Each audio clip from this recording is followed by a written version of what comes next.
Our Father in heaven, we come to you again asking for your blessing this afternoon as we take up some very important and interesting topics about history and how they impact upon us in our lives. We thank you in Jesus' name. Amen.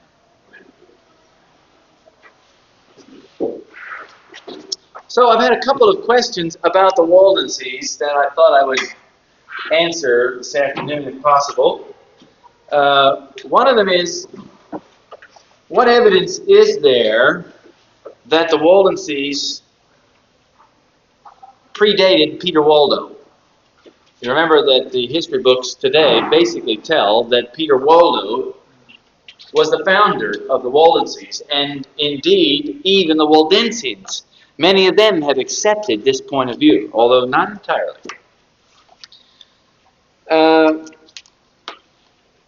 A related question is, what evidence is there that they arose from the 2nd century? Well, first of all, I would like to go through the significant evidence that the Waldenses predated Peter Waldo. And you may want to take some notes that would help you to remember what these things are. But actually, they're quite a number of them, about 8 or 9, and you'll find them, I think, helpful. Also, some of them may help to answer the question about the 2nd century. Now, the first one I've already mentioned, and that is because of the patois, the mix of the language of the Waldenses actually predates the Romance language, which is a fairly early language.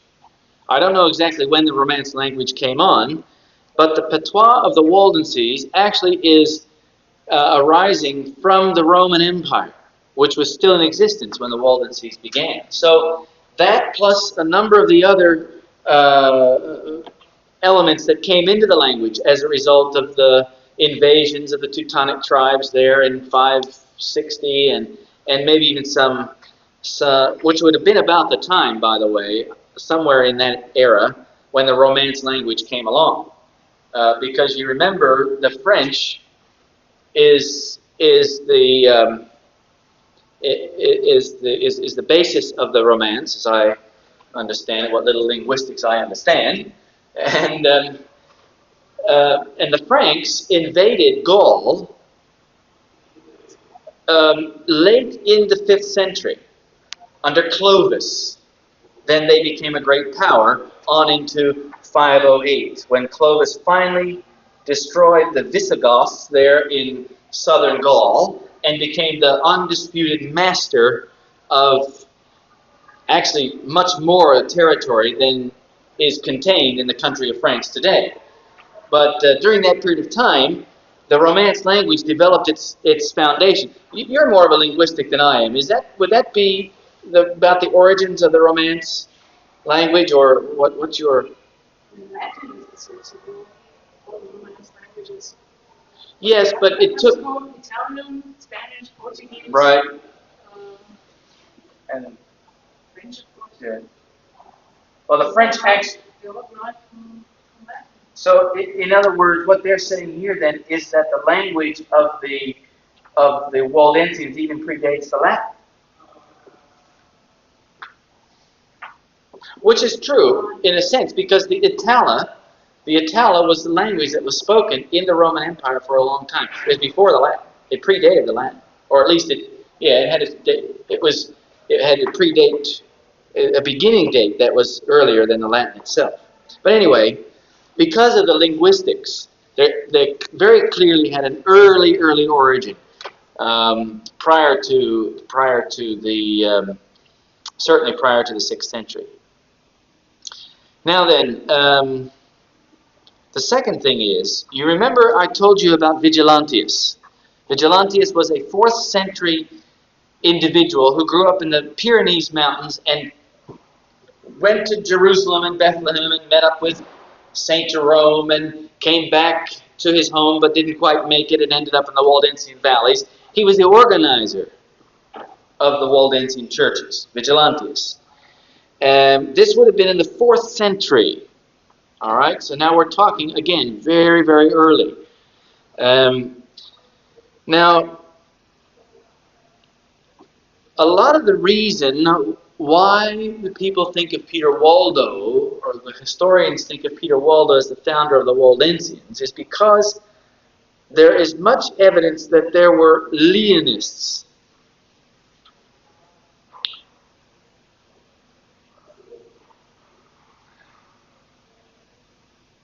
Hang on. Vigilantes didn't grow up in the Pyrenees, I don't think. Southern France. Just a second, let me double check my geography here. Yeah, southern France. In the mountains of southern France is where Vigilantes grew up. Now, he was a strong influence on the Waldenses, and it's because of Vigilantes that there is evidence that the Leonists were there in the valleys. In other words, how should I say this? Peter Waldo grew up and had his conversion experience in Lyon. So he and his followers were known as the Leonists. And because there's evidence in the Waldensian valleys of Leonists being there, then they say, okay, Peter Waldo was the founder. But let us remember that also Vigilantes was considered a Leonist because of his connection with southern France. Okay? And that's the connection there on Vigilantes. Now, and that would have been 4th century. The third reason was actually an inquisitor, an officer of the Inquisition, Renarius Saccho. I mentioned him also the other day, and he writes this.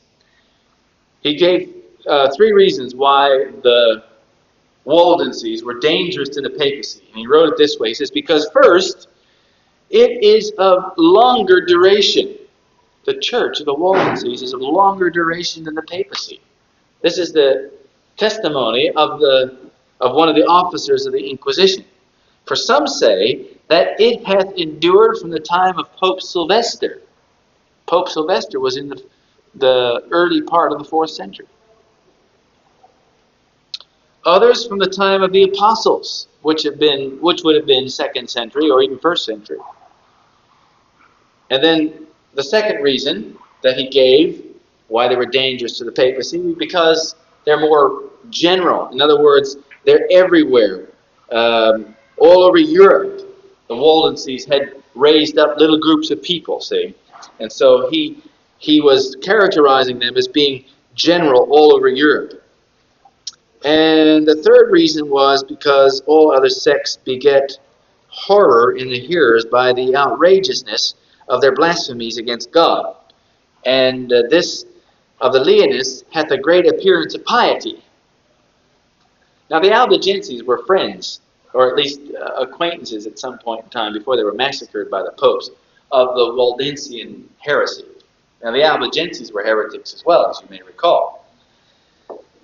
And I just throw this in as a little aside. In those days, you were accused, if you were a heretic, you were accused of being a Waldensian, or later on, after the Hussite Revolution, either a Waldensian or a Hussite. Luther himself was quite anxious not to be considered a Waldensian or a Hussite. In fact, he was greatly troubled by his disagreement with Rome because he was afraid of being accused.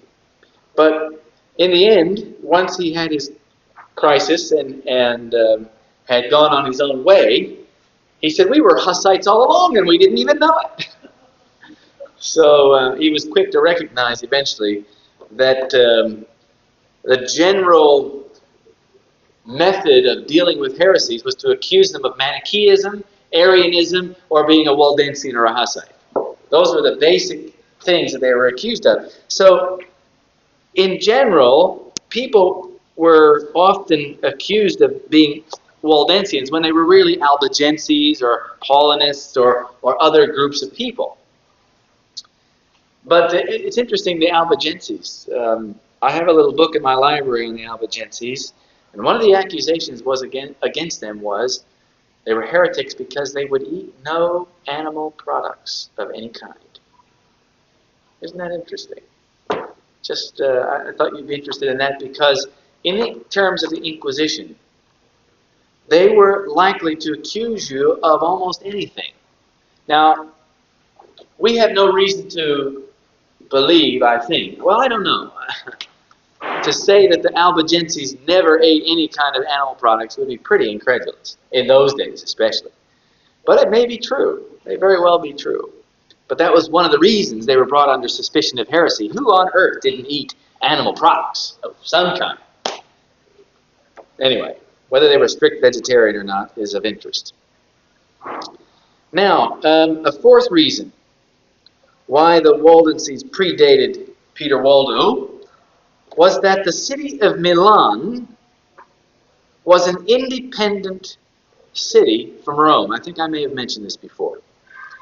They were very autonomous, and this autonomy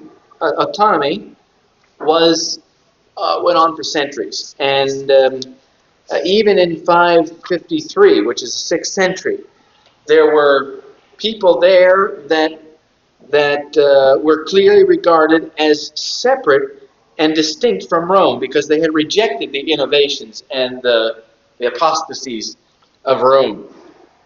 And also, they never admitted the papal bishops of Italy to a seat in the local legislative process there in Milan. So, again, our historian B.G. Wilkinson, he mentions that they were promptly called Arians, a name given by Rome to most of her opponents. All right, the fifth reason why Peter Waldo is not the founder of the Waldenses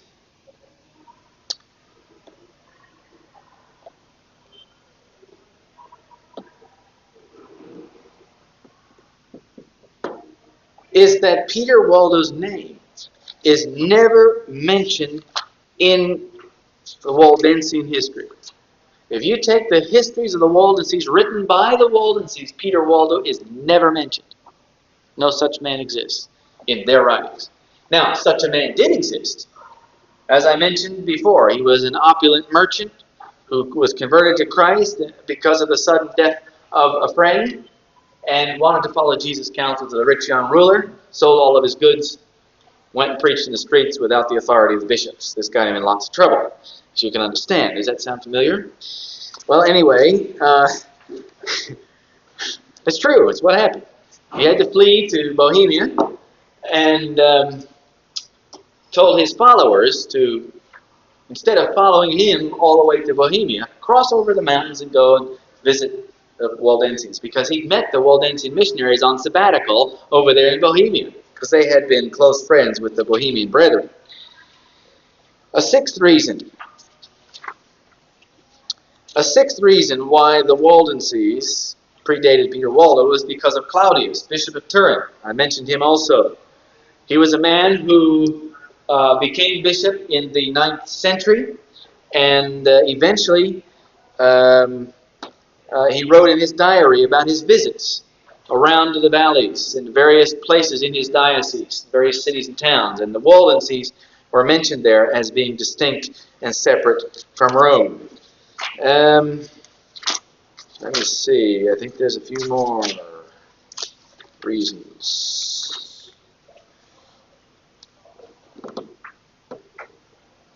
All right. Also, predating Peter Waldo, Gregory the Seventh.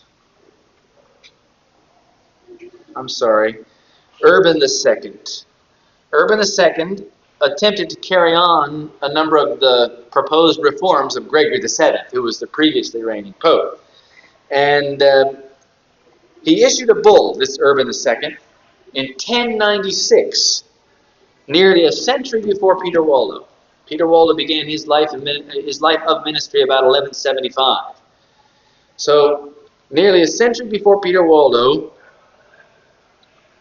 this bull was issued against the Waldensian valleys on the French side for being infested with heresy. See, so there's a lot of these kind of early documents that are undermining the idea that Peter Waldo is the founder of the Waldenses. There's an eighth reason, and that's the Noble Lesson. It was a poem written around 1100, which was about 75 years before Peter Waldo's work began. The Noble Lesson is actually quite a piece of literature. Its richness and fullness is a tremendous contribution by this small group of people to the world of literature.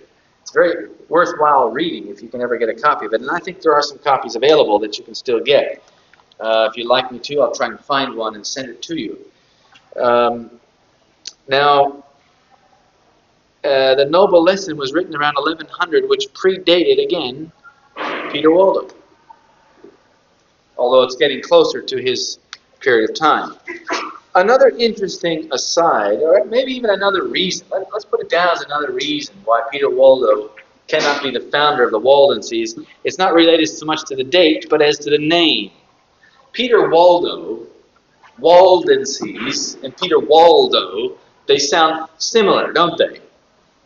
And so it's actually stated, if you can imagine this, that the Waldense name is a derivative of Peter Waldo.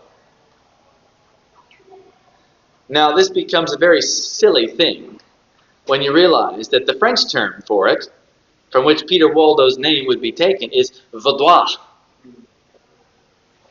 See? And Waldo is an entirely different name.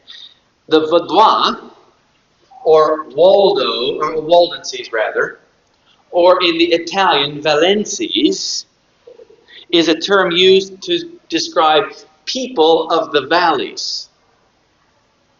That's the meaning of the term Vaudois, which is V-O-U. You know how to spell the French Vaudois? Vaudois.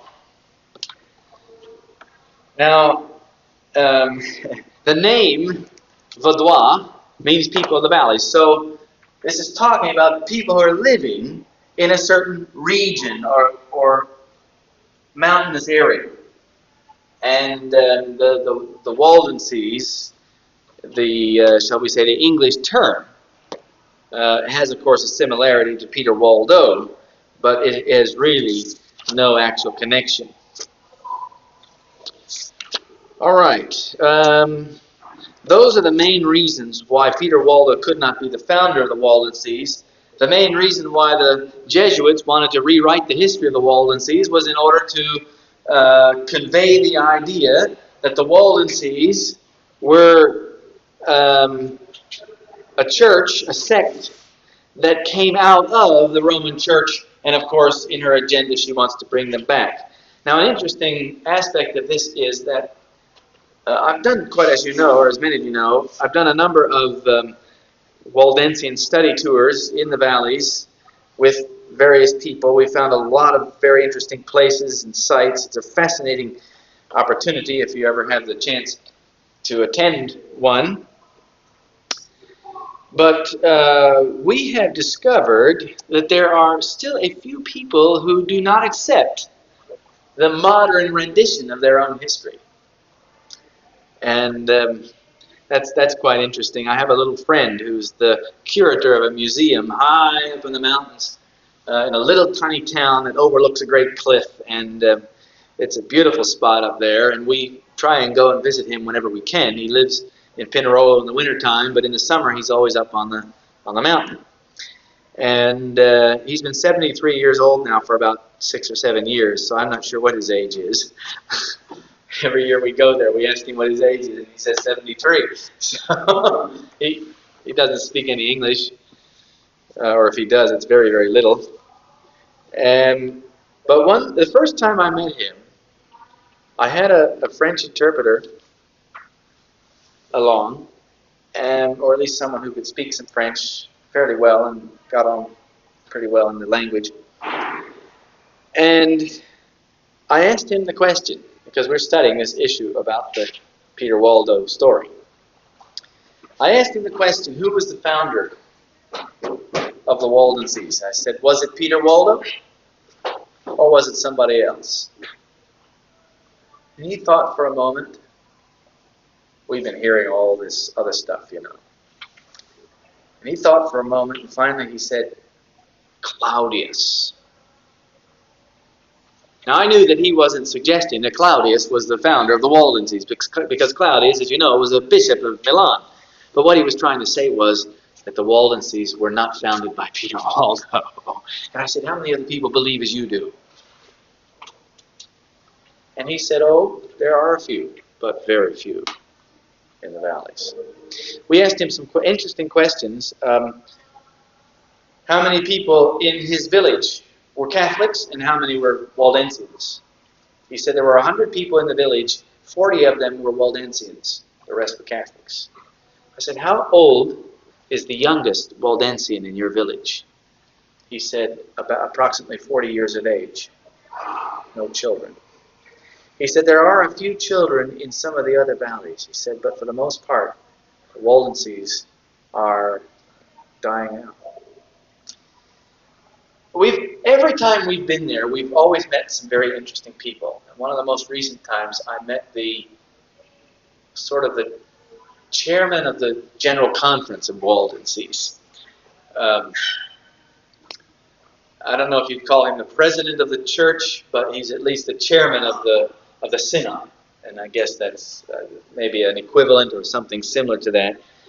And we had a nice visit. And I asked him, I said, what does the Waldensian church think of John Paul II, the reigning pope? And he said, oh, he's a sick old man.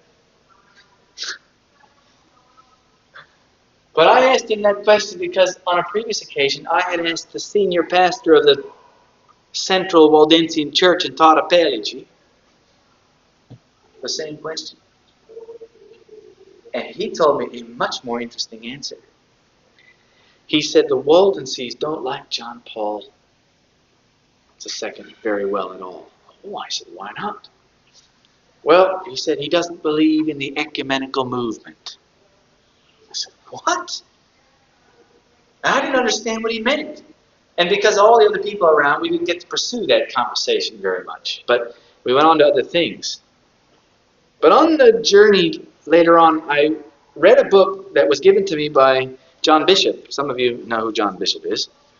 John had given me a book called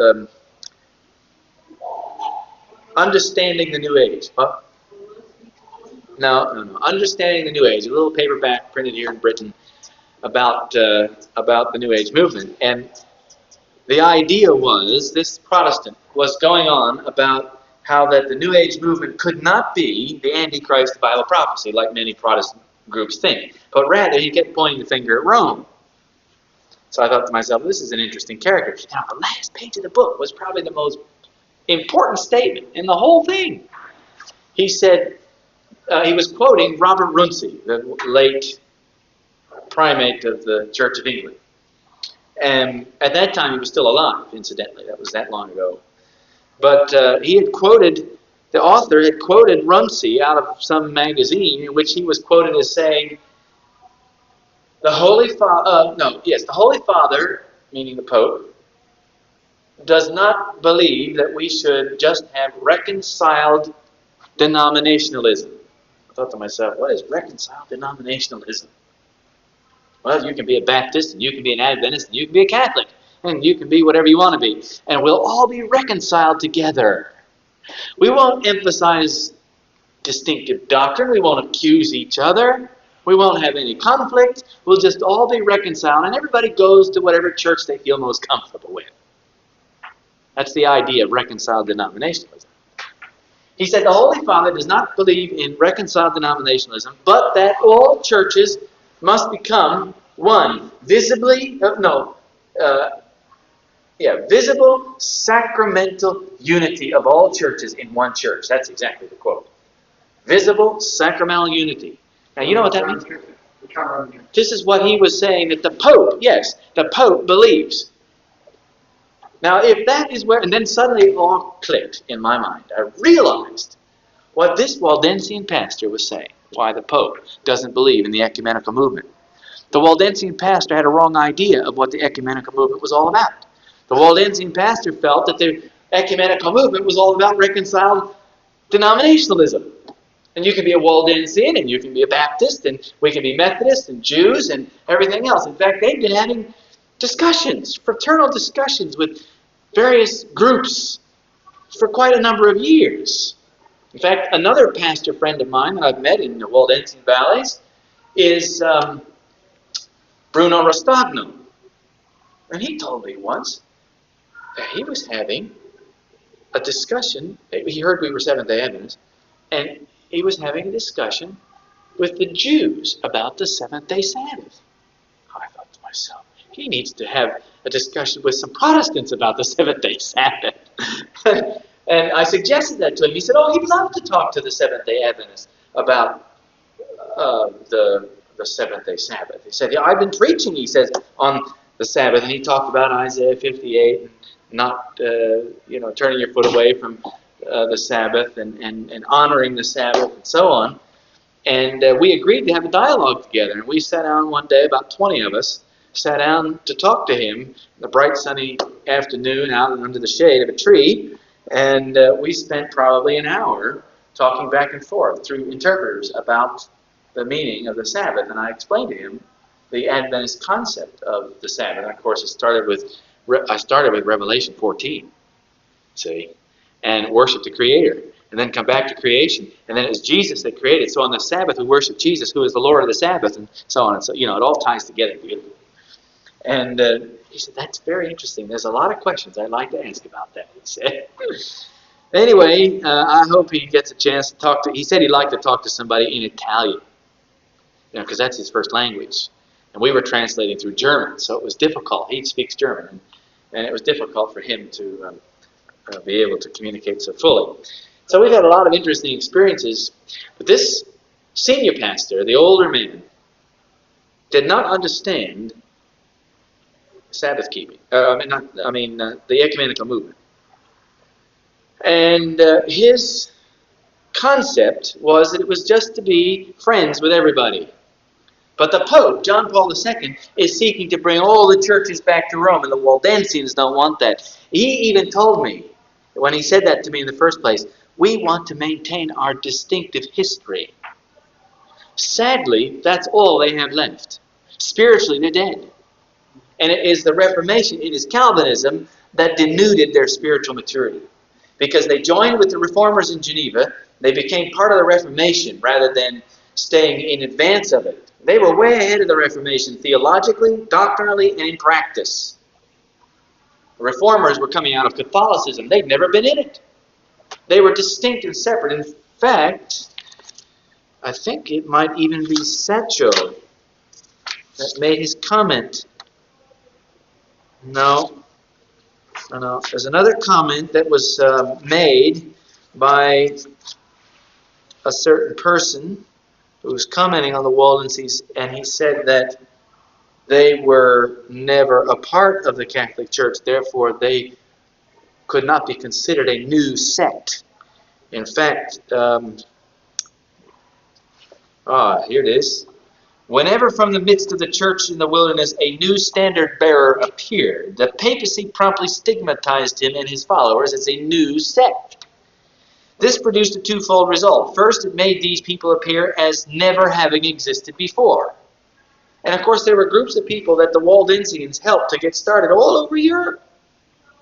And so these were accused of being new sects, while underneath the surface it was really a Waldensian impact. And whereas they really belonged to the many Bible followers who had from the days of the early church existed in Europe and in Asia. Secondly, it apparently detached these evangelical bodies one from another. See, but in reality, the Waldensians were developing this network for centuries. Network of people. So, there you have it. Are there any questions about that section before we go on to something else? All right. I'd like to talk a little bit about the Inquisition and its relationship to society. The Inquisition was a phenomenal concept. A concept that would be destined to control everything about a society. It was felt most poignantly in Spain and in Italy and in more of the southern countries, but it was still in the north countries as well. In this country and in the Netherlands and in Germany, Scandinavia, yes, it was felt everywhere because Rome had its tentacles everywhere. Now, the Inquisition was designed by the Franciscans and the Dominicans, but especially the Dominicans. They were given a special authorization of the Pope to have certain rights that other bishops didn't have. For example, they were allowed to grant absolution without a charge, without charging the people. Whereas the other bishops had to charge the people. These Dominican monks, and later joined by the Benedictines, could actually grant spiritual services to the people without charging for them, free of charge. After all, they were to be poor and have nothing of this world to call their own, and so on. Where do you think the people went for absolution? To the Dominicans, of course. Why spend money for that which you don't have to spend money for? Why go to the... So this made the bishops angry at the Dominicans. And this created some polarization in the church. And so there were further developments. And eventually, it created a situation where the Dominicans were in a position to dominate even the bishops. Because after all, what bishop would want to be accused of heresy? What bishop would want to be arraigned before some tribunal for his teachings? And you could fabricate almost anything. In fact, it was an understanding of the Inquisition, a general understanding, that everybody has had some mental reservation about Catholic teaching at some point in time, or some mental lapse, if not some other type of lapse, for which he could be considered a heretic. So really, in essence, everybody was guilty of heresy at some stage or another. The only trouble, though, was that when the Inquisition was established in order to deal with heresy, when someone would be discovered by another person as being a heretic, that's when there needed to be some sort of church trial. Now, that meant that that person who discovered the heresy in another would then go and denounce this person to the Inquisition. And there were many incentives for doing this. In fact, during a fairly long period of time, the Inquisition would reward informers with a third of the possessions of the person who would be dispossessed. And if you were considered a heretic, you were dispossessed of all your goods and chattels. Everything you owned was confiscated. Everybody you knew was then under suspicion of heresy. In fact, everybody that had any dealings with you of any kind, whether business or fraternal or familial or any other way, once convicted of heresy, they were then de facto excommunicated from the church. And so there was great incentive when someone was convicted of heresy for all his friends to come and repent and do some sort of penance. Not only that, when they came to do their penance, these people were questioned about everybody else they knew who might have some heretical leaning of any kind. And so they were required to report on other people as well. And so it became one vast network of suspicion and distrust. The whole society became a society living in fear of itself. Now, the Inquisition was very, very fair, at least in their own minds. They would never torture anyone more than once. Oh no. It was illegal to torture someone more than once. But, of course, if they weren't successful in gaining a confession by the end of the first day, we don't stop the torture. We just have a recess and take it up again in the morning, you see. And so, this could go on and on and on and on. Torture could go on for months if the person was strong enough to stand up to it. Which, of course, most of them weren't. Now, a very important element in all of this, which gave rise to, certainly to a lot of American jurisprudence and the concepts of liberty and tolerance towards all peoples of all opinions and faith, and probably also in this country and certainly in Australia. The constitutions of these countries are a response to the Inquisition, to the methods and principles of the Inquisition. Is it getting cold for you? Go ahead and close the door.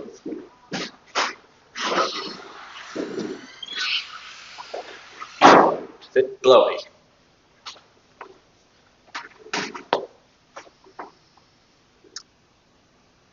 The American Constitution and the Australian Constitution and several other countries, I understand, have elements in them directly a result of the principles of the Inquisition.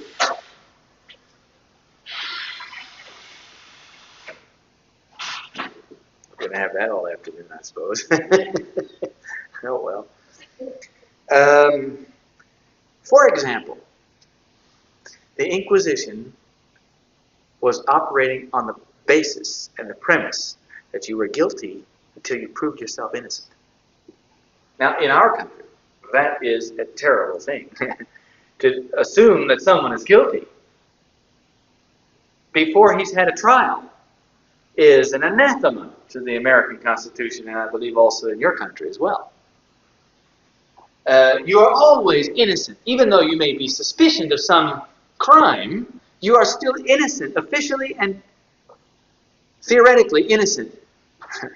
Unless you're dealing with, in our country, Internal Revenue Service. That is a serious problem, by the way. I don't know about your country, but in our country, it's a very serious problem. You're considered until you're beyond reasonable doubt guilty of the crime. Except if you're dealing with the Internal Revenue Service. Then you're guilty until you prove yourself innocent. It's the way it is. No kidding. I don't know about here in this country, or in Austria, but yeah.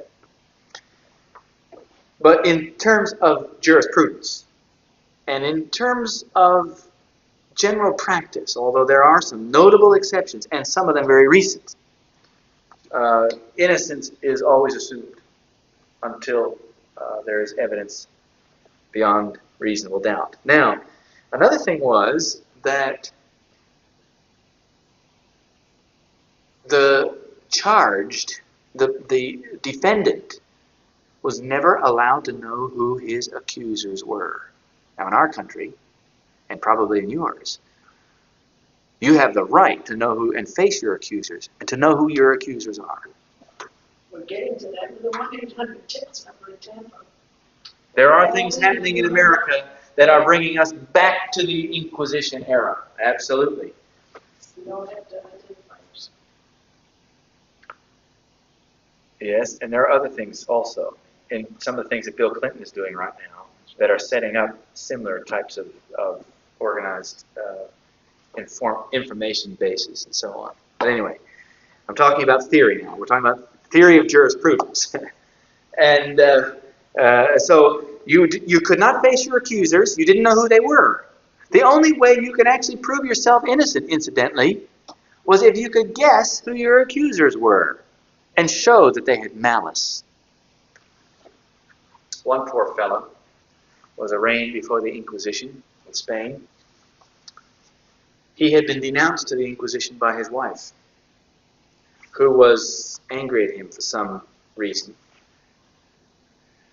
And he guessed who it was that had denounced him, because after all, he was a faithful Catholic. And not only did he guess who it was that had denounced him, and he was innocent, she was then arraigned before the Inquisition for false witness, which was also a great crime.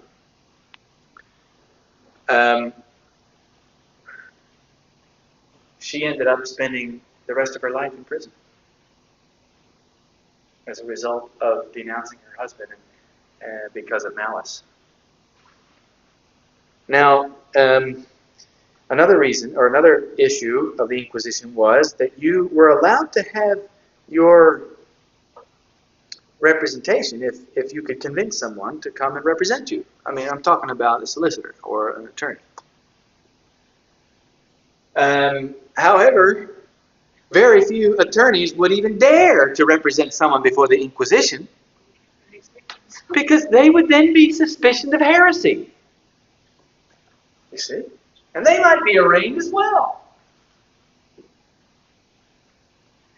Another thing about the Inquisition was that you could not know the charges against you.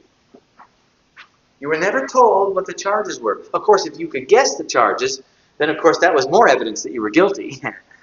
You can understand. But you never told what the charges were. And again, the Inquisition assumed you were guilty, so all they were doing was to find out just what it was precisely that you were guilty of. And so all the interrogation, the Inquisition, which means just an inquiry, the Inquisition was simply that to find out what nuances of heresy you were guilty of. And if you didn't confess your guilt, then of course you were intractable and could be liable to a serious penalty for doing so. Now, of course, the Inquisition never imposed a penalty, only torture. And the torture was, of course, in the process of the inquiry in order to gain a confession. But the justice was meted out by the civil courts. In other words, the church, as they put it, withdrew protection from the accused. And they were abandoned, as it were, to the civil courts, who were considered the enemy of the church, to be controlled and protected. So the ceremony then would lead to what is often known as an auto de fe. Do you know what an auto de fe was? That is a burning at the stake.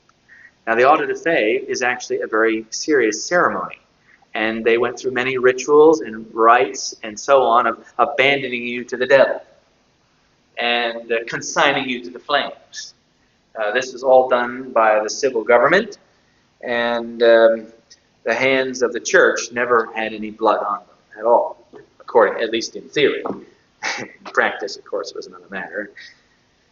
But since the church controlled the government, no doubt the government was very accommodating to the church. And if the church deemed someone abandoned to the devil and to the civil government, then appropriate measures should be taken. This person is indeed deserving of the worst penalties.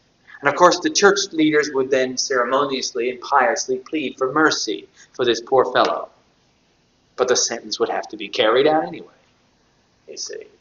And so they would then plead with the saints and with the God of heaven to have mercy on his soul. And it was a great ceremonial process that went on. And all the townspeople were required to be present. If you were absent, you were considered unsupportive of the church. Again, it sounds familiar. And you were guilty of, or at least suspicioned then, of being in sympathy with the accused, who was now condemned, of course, at that stage. These were the kind of principles upon which the Inquisition operated, and the impact on society was enormous. First of all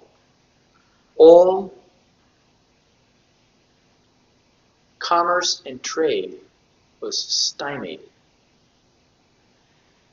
Everything had to be checked and rechecked by the Inquisition to be sure that every shipment had no contraband or no heresy, nothing in it that would be offensive to the Inquisition. You could hardly do any dealings with anyone because you didn't know if they had any heretical leanings. If perchance you were to have some dealings with someone who was a heretic, then you were de facto excommunicated from the church. And that was a terrible sentence in those days. To be excommunicated meant that you were cut off from all the privileges of heaven, all the blessings of heaven, and everything that heaven had to offer. You were not a participant. And not only that, if you were excommunicated and you should die before you were reconciled to the church, you were left outside the pearly gates, and that was the end. You would be in hell forever. You could not be buried in church yard, which was sacred yard. You had to be buried somewhere else.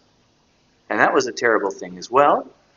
You were unable to participate in last rites and other extreme unction ceremonies that would guarantee at least some favor with God of course, administered by the priests and the bishops.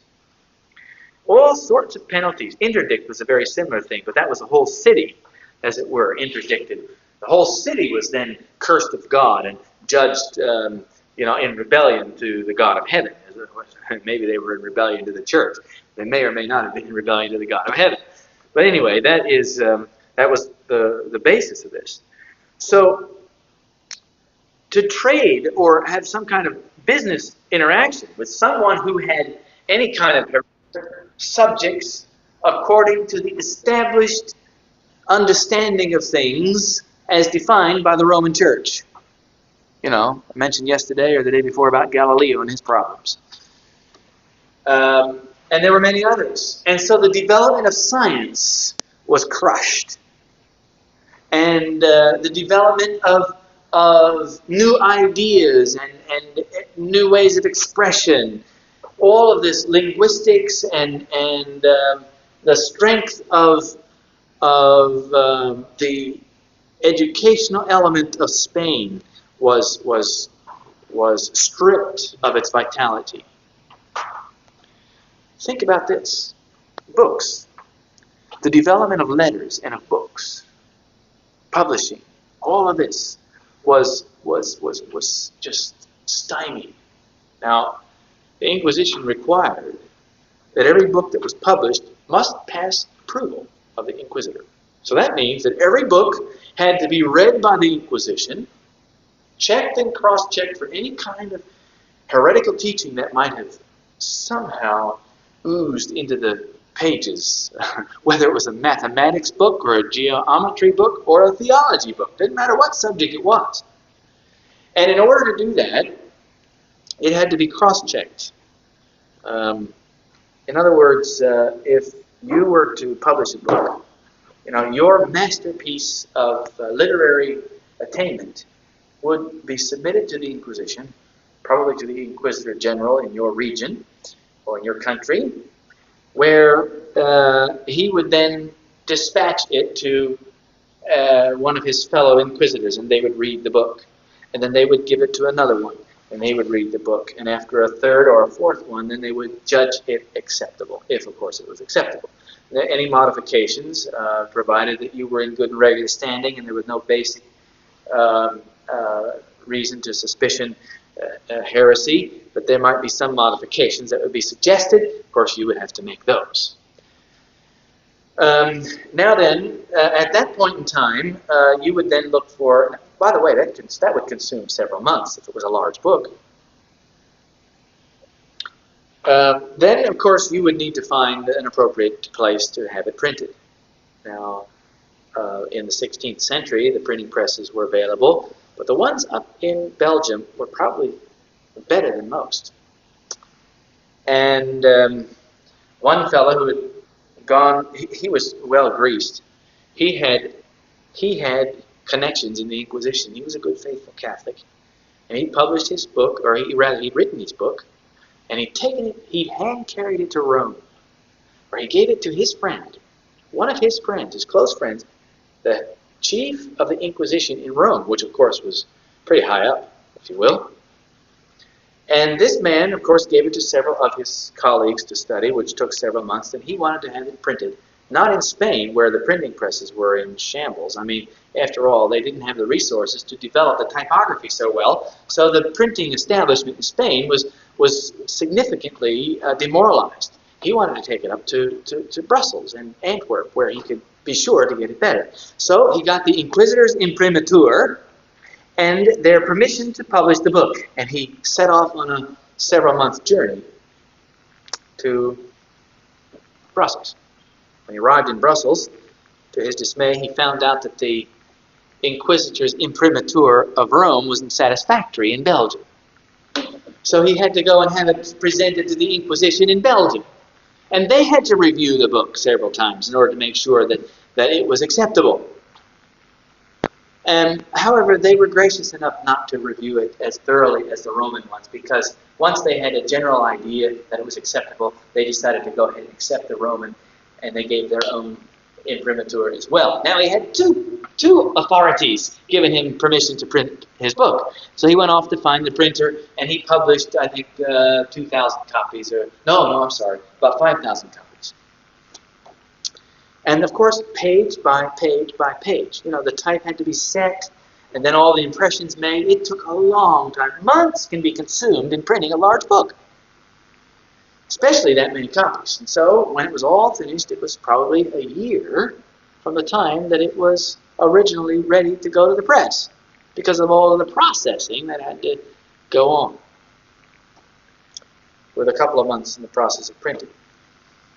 Well, that wasn't the end of his poor story.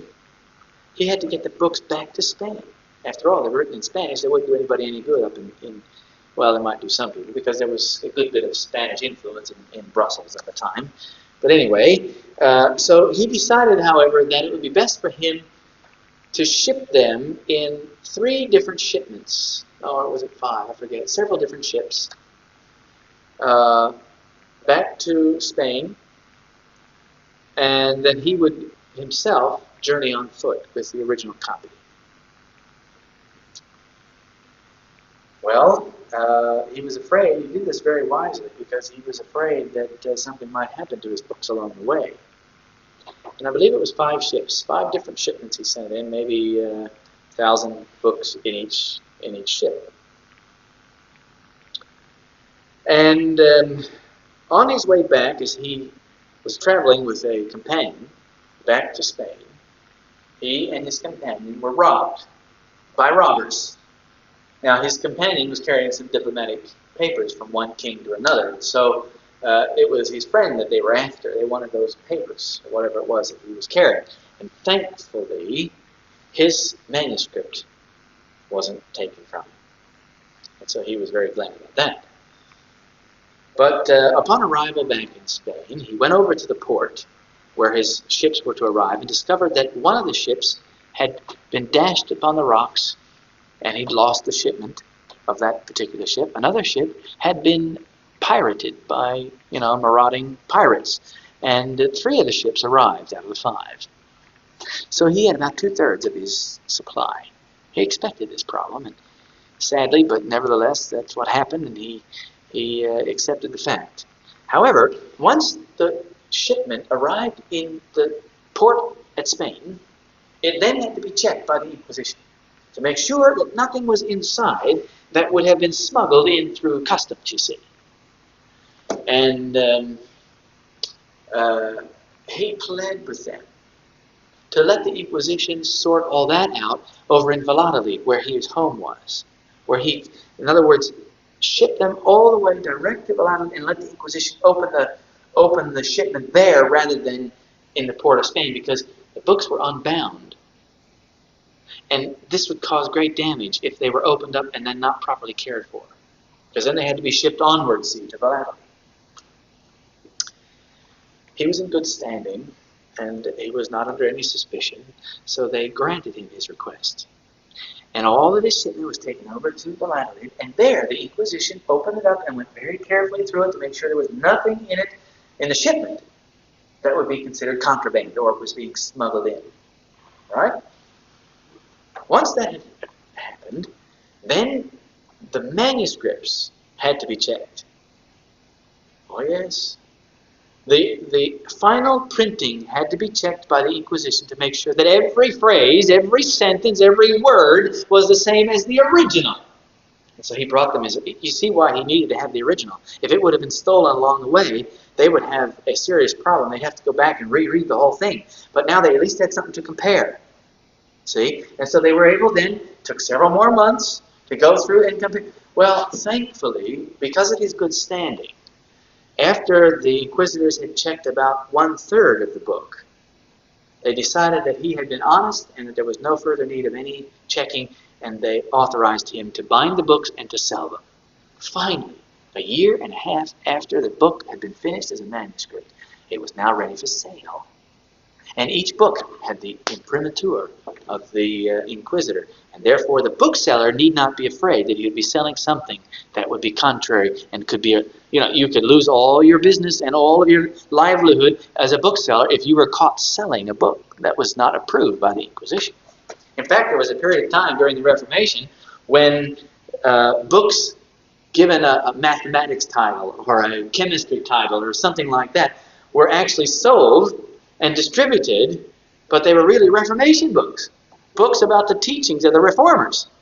And under the title page of some chemistry book or some mathematics book, you see. And by some pseudonym of an author, and there was some of that kind of stuff going on. Whether it was right or honest or otherwise is, I suppose, not for us to debate. But nevertheless, that's what was happening. Well, you can imagine what this did to the development of literature in the countries where the Inquisition especially was the strongest. Spain was poised for very strong contribution to the literature of the world. Because of the Inquisition, she lost that advantage. And today, like at that time as well, she had very little to offer in terms of actual literary work. The impact of the Inquisition in relation to the Bible is also very significant. As you know, the Bible was suppressed. You were not allowed to own or possess a copy of the Scriptures. You were not allowed to read it yourself. It had to be interpreted by the priests. And of course, the Inquisition was always on the lookout for copies of the Scripture that would have somehow found their way into the hands of laymen or those who were not authorized to have such. Because of this, the Bible became a book that people were afraid of. Yet their souls were hungering and thirsting for something meaningful in religious life. And so the Inquisition in France especially was powerful in relation to the Scriptures, but in everywhere else as well, where it had ultimate power. And over the years, there developed a reaction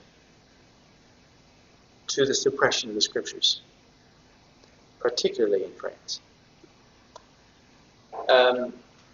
In fact, the Catholic bishops, the monks, the friars, all the various orders of the church became greatly disrespected in France because of their corruption and immorality. While France would be struggling for survival and so many peasants and so many poor people, these monks and bishops and church leaders and so on who were claiming to be poor were actually feeding off very sumptuous tables. And they were living very vulgar lives, making fun of religion as well as blaspheming the principles of God's truth. And the people became disgusted with all of this. In fact, it developed in such a way that there was a significant amount of unrest, social and political unrest, in France in the late 18th century. And the writings of certain pagan, or rather atheistic writers like Voltaire and Rousseau and several others, developed a foment of anti-religion in Spain, or rather in France. And eventually we came down to the place of the French Revolution, when all religious restraint was thrown off. You realize that in the French Revolution, nearly 2,000 priests lost their lives at the guillotine because they turned so strongly and viciously against the religion, or against Christianity at least. And of course, Rome was the established church, and so she was the one that became the brunt of the attack. And I suppose rightly so in some ways. But it was because of, Ellen White tells us, it was because of the suppression of the scriptures that the French Revolution actually arose. You remember the history of the problem, or the Reformation in France.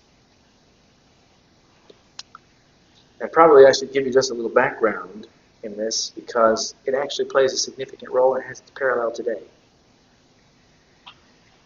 There was, of course, great enthusiasm over the Reformation ideas in France. For a number of years, for quite a long time, the Huguenots had been persecuted, and various other Protestants, the Albigenses and the Paulinists and other groups of people had been persecuted by Rome. When the Reformation burst upon France, a man by the name of Lefebvre published or translated the scriptures and published it in the French language, and this made it quite an impact upon the people. But of course, the scriptures were to be suppressed according to the Roman idea, and of course this would have been a terrible crime. But the king, a very weak man, vacillated between the Protestants and the Catholics. You know, he had courtiers who were Jesuits and other individuals who were very Catholic in their approach, and they counseled him one way, and then the Protestants would work with him, because some of them were in high places in government as well, and there was this back and forth, back and forth, back and forth.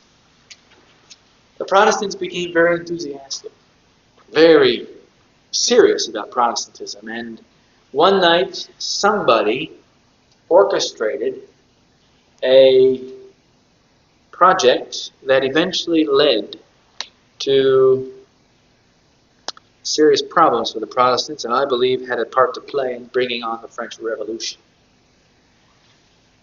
We think that it was a Protestant, or a group of Protestants, who decided that in one night they would put up placards or posters all over the city of Paris, denouncing the Mass and other corruptions of the Roman Church. And so this was done. But whether it was a friend or a foe, we do not know of the Reformation. Could have been a foe. Could have been a friend. But one of those placards ended up on the bedchamber door of the king. When he awoke and saw the placard, he made his decision. And he stood with the papists. Very indiscretionate move. Not on his part. I mean, his part was just a natural response, the way human nature responds to those kind of things. But it was a very indiscretionate thing to put it on the door of the bedchamber. At that point, he cast his lot in with the papists, and a general persecution took place, known as the Massacre of St. Bartholomew. And the Protestants were massacred in Paris. In fact, they found a man who was the individual who would go around and tell the Protestants where all their meetings were to take place. And they captured him, and under threat of instant death, they forced him to tell them where every Protestant home was in Paris. And so he would stop at a certain place, and the priests would know. They went on a ceremony, a procession. It was a procession honoring the host, which had been desecrated by this poster project. And they would carry this host down through the streets, and all the soldiers and all the priests and everybody were all behind this great procession. And this poor man was there, and he'd point out where all the homes were. They were drug out at night and either massacred on the spot or taken to the prison, where they would then eventually be massacred. And this happened, it spread all over France in a matter of a few weeks, and it went on week after week after week after week, a great massacre in France, and many Protestants fled France. They had to leave very quickly. And so France was deflowered, if you will, of its brightest lights, its most noble minds, some of its most intelligent people. They all fled because they were already in sympathy, a lot of them, with the Reformation principles. So France lost its spiritual hope, if you will. And so despair settled down upon France. And in a few years' time, there had been enough unrest and enough problems that the people rose up in rebellion. And the French Revolution ensued. And of course, a lot of the Catholic priests lost their lives, and a lot of awful things took place politically.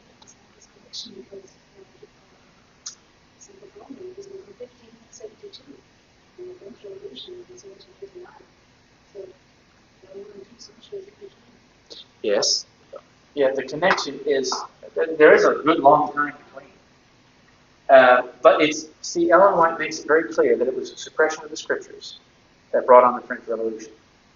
The reason the Scriptures were so suppressed was because of this problem in the time of the Reformation, you see? And so ever since that Reformation up until the time of the Revolution, the Catholics had absolute control of all of France because all the Protestants had either fled or been massacred, you see? So from that time on, there was very little, and the inevitable result. The suppression of Scripture was only one reason, I'm sure. Yes. There were a number of people involved. Of course, there always is. But she places that as the primary reason. There are other reasons, of course. And I think she even mentions several of them. If we go back and look at the chapter, I think you'll find that she mentions several other reasons as well. But the suppression of Scriptures was the first and foremost. And it's an inevitable result. You will not find in any history book. Oh, no. Well, you might. Her basis of the French Revolution was two books. One of them was by Thiers, History of the French Revolution. She had him in her library, and she quotes him and uses his material in her book, Great Controversy. He is written up as in the bibliography as one of her sources. There's another one also about the French Revolution. I think it's Bonachos. I think that's the name of the author. Bonachos. Emily Bonachos. History of the French Revolution as well. And so those two books were her sources. And so if we go back to those books, we may find in there a clearer description than even what she gives about the religious impact or the religious reasons why the French Revolution is what it was. It's a reaction, the atheistic reaction to the distortions of Catholic Christianity. See, that's really what it was in the end. And of course, this gave rise to what is today, or what was until recently, more recently anyway, materialistic communism. Because France then became the center of intellectual development for atheism, and Marx and Lenin and Stalin all studied in Paris, and they gained their understandings from reading Voltaire and Rousseau and several of the other atheistic authors. It's very interesting, the background of all of that. But anyway, there you have a little bit of a history. In fact, if you're interested, Christianity also benefited from Mussolini here. Ultimately, I suppose there are always some upsides and downsides, but you may be interested. I have a copy of Thiers' History of the French Revolution. See, Thomas Jefferson, was very interested in the philosophy. He came over here to Paris frequently and was very involved in Paris politics and French politics. But it's interesting that even his concepts, it's very interesting because the American Constitution was actually a menu or a smorgasbord. You have this term? You know this term? Smorgasbord of qualities of different nations and different elements from all different places. And they would pull in bits and pieces and took the best of everything and put it into one. Was it all the main reaction? Yes, of course. And France had a lot to do with it. Fortunately, a lot of the negative elements of the French philosophy were not incorporated, but certainly a number of the very positive ones were. And yeah, right. Yeah. So nothing is a vacuum. You can't say that everything is exactly this or that. It's not always black and white. But we look at predominant, in terms of studying church history, my philosophy is this. We look at the predominant hand of God in all the affairs of men. See? And where we see that thread and that theme, if you will, is the thread to follow. Of course, there are many other elements, and we would spend our lives, I suppose, studying those things that could, arise from those discussions.